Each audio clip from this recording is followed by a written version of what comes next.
হোজাইৰ মুৰাদঝাৰত ধৰ্মপ্ৰাণ লোকৰ উপস্থিতিত অনুষ্ঠিত হয় বিদায়ী অনুষ্ঠান।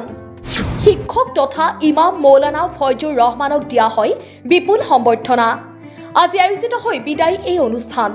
মুৰাদঝাৰৰ চাৰিংপথাৰৰ ১ নং কুতুবনগৰৰ জামে মছজিদৰ প্ৰাংগণত অনুষ্ঠিত হয় এই অনুষ্ঠানৰ মুকলি সভা। অনুষ্ঠিত হোৱা বিদায়ী সভাৰ সভাপতিত্ব কৰে শেখুল হাদিছ মৌলানা নছিৰ উদ্দিনে।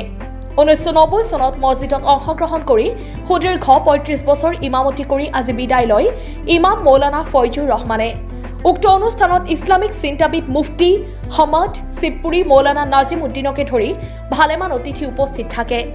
এক আৱেগিক পৰিৱেশত অঞ্চলটোৰ ধৰ্মপ্ৰাণ লোক আৰু ছাত্ৰ ছাত্ৰীয়ে বিদায়ী ইমাম মৌলানা ফয়জুৰ ৰহমানক বিপুল সম্বৰ্ধনা জনোৱা পৰিলক্ষিত হয়।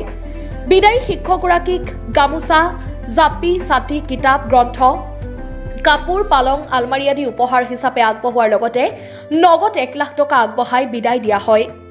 উল্লেখ্য যে প্ৰায় 2 শতাধিক লোকৰ সমাৱেশত গাম্ভীৰ্যপূৰ্ণ অনুষ্ঠানৰ সফল সামৰণি পৰে। 1 নম্বৰ কুতুবনগৰ জামে মছজিদ পীৰ বাজাৰ সংলগ্ন ঠাই তাত ইমাম সাহেব মৌলানা ফয়জুৰ ৰহমান সাহেব দাৰুল মাৰ্কাজী জয়নগৰৰ পানী এলেকাৰ ভদ্ৰ মানুহ, সামাজিক ব্যৱহাৰ ভাল আলিম আৰু আল্লাহ আলী।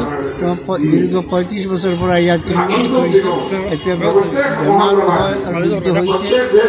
এতিয়া ইয়াৰ পৰা জামান জনালে আৰু আজি কমিটিৰ সম্বৰ্ধনা জনাই বিপুল সন্মান জনাই তেওঁক বিদায় দিছে।